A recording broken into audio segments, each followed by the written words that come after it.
આજે આપણે જોઈશું સમતલ અરીસા વડે મળતું પ્રતિબિંબ. સમતલ અરીસા વડે જે આપણને કંઈક પ્રતિબિંબ જોવા મળે છે તે કેવા પ્રકારનું છે અને કઈ રીતે એ પ્રતિબિંબની રચના થાય છે તે આજના લેક્ચરમાં આપણે જોઈશું. જનરલી તમે સમતલ અરીસા વડે મળતા પ્રતિબિંબની અનુભૂતિ કરી જ છે.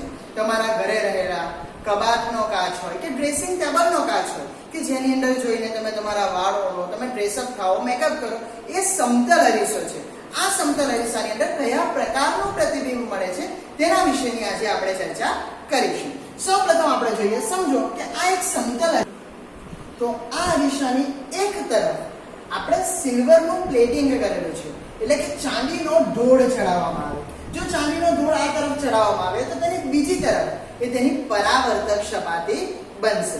એવી સપાટી કે જ્યાંથી આપણે આપણું જે પ્રતિબિંબ છે તે જોઈ શકીએ, એટલે કે અરીસાની સામેની બાજુ, તે એટલે આ તરફ ડાબી બાજુ છે તે તમારી અરીસાની સામેની બાજુ છે, જ્યાં ઊભા રહીને તમે અરીસાની અંદર જોઈ શકો. અને બીજી તરફ જ્યાં વાળ જેવા ડ્રો કરેલા છે તે સિલ્વરનું પ્લેટિંગ એટલે કે ચાંદીનો ધૂળ ચડાવવામાં આવ્યો છે અને પરિણામે આ સાઈડ એ કેવી બને છે તો એ રિફ્લેક્ટિંગ એટલે કે પરાવર્તક સપાટી બને છે. આ પરાવર્તક સપાટીની મધ્ય બિંદુમાંથી આપણે એક ગ્રીન કલરની લાઈન પસાર કરે છે. એક કાલ્પનિક રેખા છે. એકચ્યુઅલમાં તમને કોઈ દિવસ એવું જોવા મળે, કોઈ દિવસ તમે એવું જોયું અરીસો સામે હોય અને તેના વચ્ચેથી કોઈક લાઈન પસાર થતી હોય તો નથી જોયું.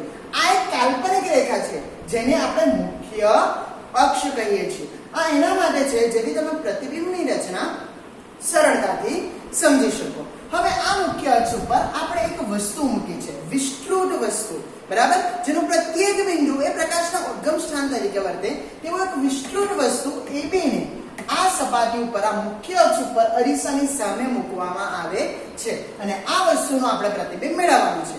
જેમ આગલા વિડીયોમાં તમને જણાવ્યું હતું કે કોઈ પણ વસ્તુનું પ્રતિબિંબ તમારે મેળવવું હોય તો તમારે એક બિંદુની જરૂર પડશે. કેટલા બિંદુની જરૂર પડશે? એક. કયો બિંદુ? તો આ માથા પરનું બિંદુ, ટોચનું બિંદુ. આ ઘણા બધા બિંદુઓનો સમૂહ છે, પણ આપણને પ્રતિબિંબ મેળવવા માટે માત્ર આ એક ટોચના બિંદુની જરૂર છે, બિંદુ A ની. અને આ બિંદુમાંથી ઓછામાં ઓછા કેટલા કિરણો નીકળવા જોઈએ? તો ઓછામાં ઓછા 2 કિરણો નીકળવા જોઈએ. કેટલા કિરણો નીકળવા જોઈએ? 2. શા માટે 2? તો અથડાયા બાદ તે 2 જે બિંદુ આગળ મળશે તે આનું પ્રતિબિંબ કહેવાશે. જ્યાં 2 કિરણો મળશે ત્યાં જ 10 મળશે, ત્યાં જ 15 મળશે, ત્યાં જ 25 મળશે. એટલા માટે આપણે ઓછામાં ઓછા 2 કિરણો તો ડ્રો કરવાના છે. શામાંથી? તો આ ટોચના બિંદુમાંથી. તો આપણે તે 2 કિરણો લઈએ. સૌથી પહેલું કિરણ આપણે મુખ્ય અક્ષને સમાંતર ડ્રો કરીએ.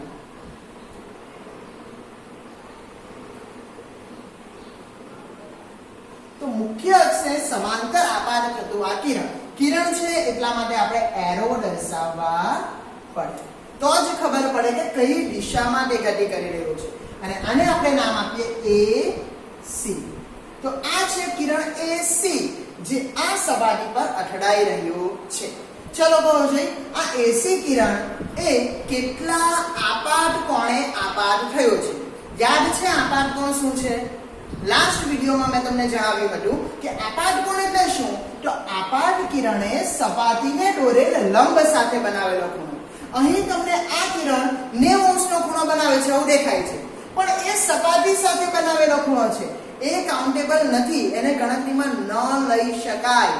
યાદ રાખો, આ ચેપ્ટરની જ્યારે આપણે શરૂઆત કરી તે વખતથી જ હું તમને કહું છું કે જ્યારે ખૂણા દર્શાવવાના હોય ત્યારે લંબ જ આપણે લેવો પડે. લંબ સાથે બનાવેલા ખૂણા. કેરમ વાળું યાદ કરો, બરાબર ને? કેરમમાં આપણે કયો ખૂણો લેતા હતા? એ ખૂણા માટે પેલો લંબ દોરતા હતા, પેલી સપાટી નહીં. તેમ અહીં પણ આ સપાટી સાથેનો ખૂણો નહીં, લંબ સાથે. લંબ એટલે સપાટીને 90 અંશના ખૂણે દોરેલ લાઈન, એટલે આ છે એનો લંબ. આ પૂરેપૂરી કાલ્પનિક રેખાનો લંબ. લંબ સાથે કેટલો ખૂણો બન્યો? તો 0. લંબ સાથે કોઈ પણ જાતનો ખૂણો બનાવેલો નથી. સપાટી સાથે 90 છે, પણ લંબ સાથેનો ખૂણો કેટલો? 0 છે. જેટલા આપાત કોણેથી આપાત થાય છે તેટલા જ કોણેથી પરાવર્તન પામશે. 0 જેટલા ખૂણે આપાત થયું તો 0 જેટલા ખૂણે જ તેનું પરાવર્તન થશે, એટલે તે અથડાઈને પાછું આ જ રસ્તે ફરશે, તો જ 0 ખૂણો બને. અહીંથી જાય તો ખૂણો વધે, અહીંથી જાય તો પણ ખૂણો વધે, અને અરીસાની બીજી બાજુ એટલે જઈ શકવાનું નથી. પરાવર્તન એટલે અથડાઈને પાછું ફરવું, એટલે આ અથડાઈને પાછા તે જ રસ્તે ફરે તો જ તે 0 અંશનો ખૂણો બનાવે. એટલે AC એ આપાત કિરણ છે તો CA એ પરાવર્તિત કિરણ છે. ચલો હવે આપણને પ્રતિબિંબ માટે બે કિરણો જોઈએ. એક ડ્રો થઈ ગયું. બીજું આપણે આ અરીસાના મધ્ય બિંદુ પર લઈશું.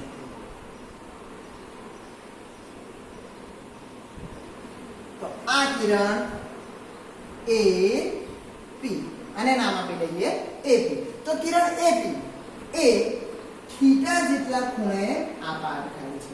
અહીં આપાત કોણ થીટા છે. કેમ? તો આ એનો લંબ થાય.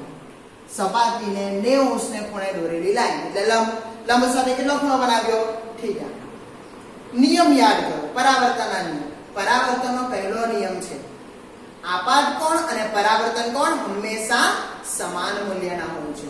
જો થીટા જેટલા ખૂણે આપાત થાય તો પરાવર્તન પર કેટલા ખૂણે થશે? થીટા જેટલા ખૂણે. 30 અંશના ખૂણે આપાત થાય તો 30 અંશના ખૂણે પરાવર્તન પામે. 60 અંશના ખૂણે આપાત થાય તો 60 અંશના ખૂણે પરાવર્તન પામે. બરાબર? એટલે હંમેશા પરાવર્તન કોણ કેવો હોય? એક સમાન હોય છે. આપણું 12મું ચેપ્ટર 9માનું ધ્વનિ ચેપ્ટર યાદ કરો, જેમાં ધ્વનિનું પરાવર્તન તમને શીખવવામાં આવ્યું હતું. તેના પણ નિયમો હતા કે જેટલા ખૂણે આપાત થાય તેટલા જ ખૂણે તે પરાવર્તન પામે. કંઈક એવું જ આમાં પણ થાય છે. આપણે પેલા બોલની રમત, તમે જો સીધો નાખો તો સીધો આવે અને આડો નાખો તો આડો જ. એટલે આવી રીતે આ પણ એટલા જ ખૂણે પરાવર્તન પામશે જેટલા ખૂણે આપાત થયું છે. તેનું પરાવર્તિત કિરણ આપણે ડ્રો કરીએ.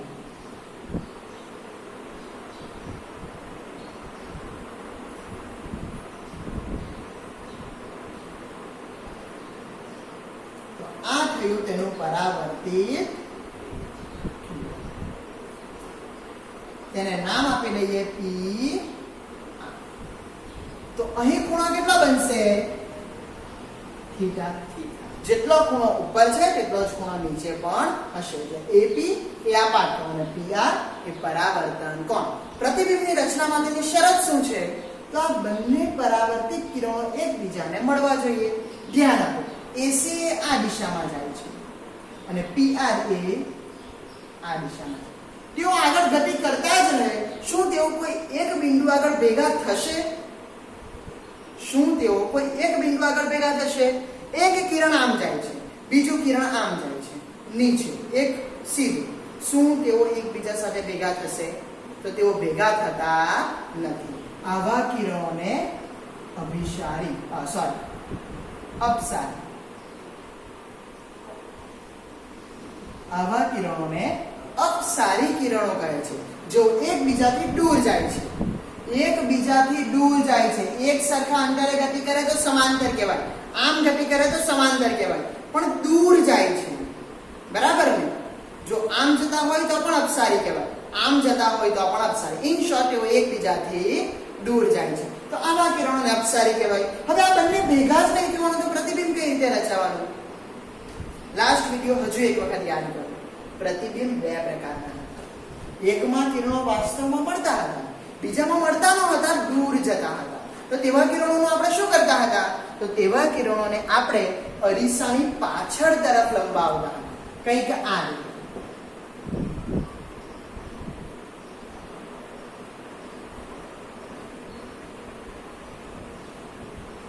આ AC કિરણને લંબાવ્યો કે CA કિરણને લંબાવ્યો? CA. આપણે પરાવર્તિત કિરણને લંબાવવાનું છે, આપાત કિરણને નહીં. અહીં પણ પરાવર્તિત કિરણ કયું? AP નહીં, PR. એટલે આપણે PR ને લંબાવીશું.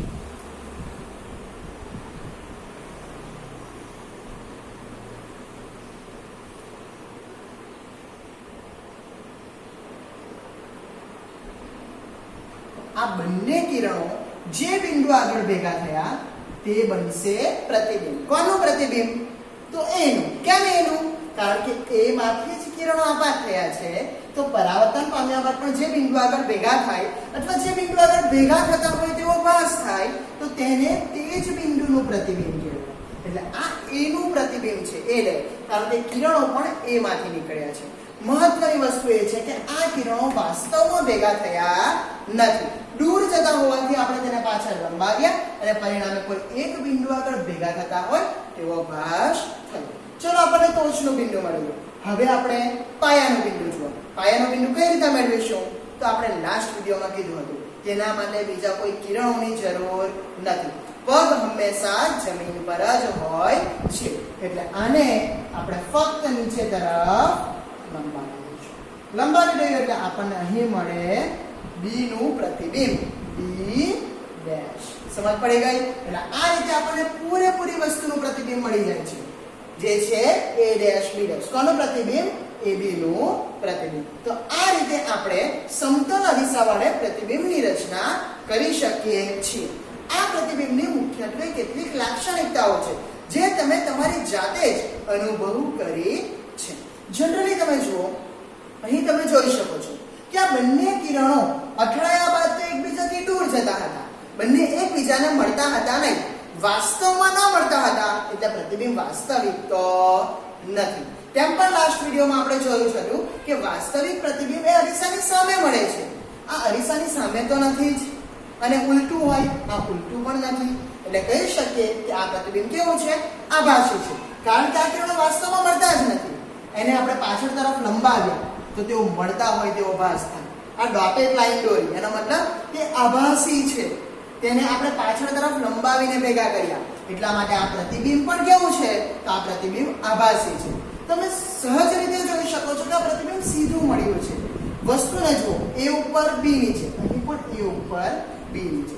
અરીસામાં તમને જુઓ છો, કોઈ દિવસ તમે ઊંડા દેખાયા, માથું નીચે પગ ઉપર દેખાયા, તો આવું દેખાતું નથી. અરીસામાં તમે શું જુઓ? પગ નીચે, માથું ઉપર. એટલે કે તમારું પ્રતિબિંબ કેવું મળે? હંમેશા ચટ્ટું જ મળે છે. આમ સમતલ અરીસા વડે મળતા પ્રતિબિંબની પહેલી લાક્ષણિકતા શું છે? તો તે હંમેશા આભાસી અને ચટ્ટું હોય. તે ક્યારેય વાસ્તવિક મળતું નથી, કે તે ઉલટું દેખાતું નથી. જેમાં પણ તમને ઉલટા પ્રતિબિંબ જોવા મળે તે સમતલ અરીસા નથી, તે કોઈ કર્વડ અરીસા એટલે કે ગોલીય અરીસા હશે. બરાબર? અહીં સમતલ અરીસા હોવાથી તેનો પ્રતિબિંબ કેવો મળે? આભાસી અને ચટ્ટું મળે છે. બીજું, આપણે અરીસાથી જેટલા અંતરે હોય પ્રતિબિંબ પણ આપણને કેટલા અંતરે જ મળે.